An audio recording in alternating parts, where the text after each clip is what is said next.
រៀបចំទៅវិញហើយបងបាទរៀបចំទៅវិញហើយក៏ឆ្លៀតធ្វើវីដេអូមួយទៀតចឹងណាបាទនេះបាទផ្លែល្អមែនតែនបាទនេះបាទផ្លែល្ងោកតែម្ដងចឹងណាបាទនេះមួយផ្លែបាទផ្លែស្អាតណាបាទថ្ងៃនេះគឺថ្ងៃទី1បាទខែ1បាទឆ្នាំ2026បាទឆ្នាំថ្មីយើងតែម្ដងចឹងណាបាទដើមឆ្នាំបាទបរ៉ុនការ៉េមប៊ូនេះគឺល្អប្រើមែនតែនចឹងណាបាទនេះ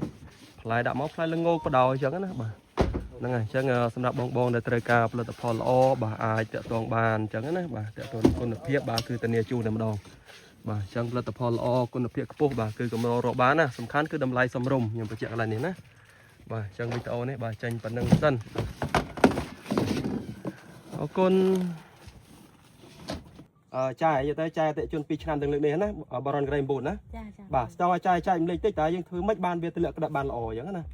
ខ្ញុំបាញ់បរ៉ុនក្រេម9នេះគ្រូពេលការរីកចេញក្តាប់ហ្នឹងបាញ់បរ៉ុនការ៉េម9 632 implanter នេះហ៎ចាពីអត់តចេញព្រួយខ្ញុំប្រើ632ហើយលាជាមួយនឹង implanter បន្ទាប់ពីការចេញព្រួយការរីកមកខ្ញុំក៏ដាក់ក្រេម9ជាមួយនឹង632ហើយនឹង implanter បាទអានេះបាញ់ប្រហែលជើងខ្ញុំបាញ់4ដងហើយលោកគ្រូបាញ់4ដងហើយចាបាទឃើញថាក្តាប់គឺល្អខ្លាំងមែនដែរនេះបរ៉ុនក្រេម9ណា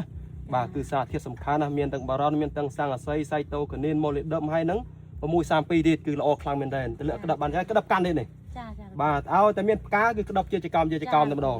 អត់មានភ័យរឿងរស់រយណាអត់ទេលោកគ្រូអត់ទេដូចឃើញចឹងបាទគឺច្បាស់ចឹងណាបាញ់ចេញផ្កាមកផ្ការៀបរីកគឺដាក់ក្រេម9ហ្នឹងគឺអត់ខកបំណងចេញមកក្តាប់ល្អចឹងឥឡូវជឿជាអីចុះជឿជាក់លោកគ្រូជឿឲ្យតែផ្ការីកដឹងតែក្តាប់ហ្នឹងហើយលោកគ្រូបាទនេះគឺច្បាស់បាទអតិជននៅខាងភូមិប្រមាបាទនៅខាង